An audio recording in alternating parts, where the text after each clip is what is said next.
बिस्मिल्लाहिर्रहमानिर्रहीम। आज मैं तमाम अहबाब को शैतानी वसवसात, शैतानी ख़यालात को अमल बता रहा हूँ। इस अमल को आप करेंगे तो इंशाअल्लाह आपके ख़यालात जो कुरान मजीद पढ़ने के वक़्त आते हैं, नमाज पढ़ते हैं आप, उसमें आते हैं ख़यालात, वो ख़त्म हो जाएंगे।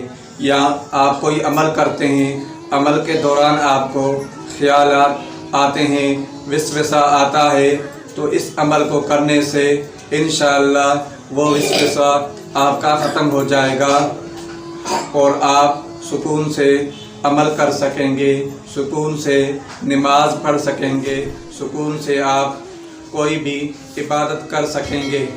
इस अमल को आपने इस तरह करना है कि फजर की नमाज के बाद में फ़र्ज़ नमाज पढ़ करके आप उसी जगह पर अत्तहियात की तरह बैठ जाएं और किसी से बात आप न करें।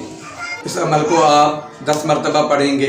ला इलाहा इल्लल्लाहु वहदहु ला शरीका लहु लहुल मुल्कु वलहुल मुल्कु वलहुल मुल्कु वलहुल हम्दु युहयी व युमीतु बियदिहिल खैर वहुवा अला कुल्लि शैइन कदीर। इस अमल को आप वहीं पर बैठ करके 10 मरतबा पढ़ें। इसको नहीं पढ़ सकते हैं तो आप दूसरा अमल ये पढ़ें। इसको किसी भी टाइम आप नमाज पढ़ने से पहले या तिलावत करने से पहले या कोई अमल आप करते हैं उससे पहले इस अमल को पढ़ करके फिर आप अपने जिस्म पर फूंक मारें। उसके बाद में आप अमल के अंदर बैठ जाएं और शैतानी ख़यालात आपसे दूर हो जाएंगे।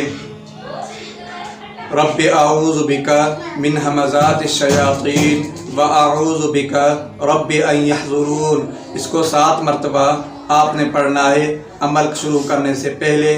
फिर आप अपने जिस्म पर फूंक मार दें। इंशाअल्लाह आपके ख़यालात विसवसाती शैतानी सारे ख़त्म हो जाएंगे और आपको अमल के दौरान, नमाज के दौरान सुकून से आप इबादत कर सकेंगे।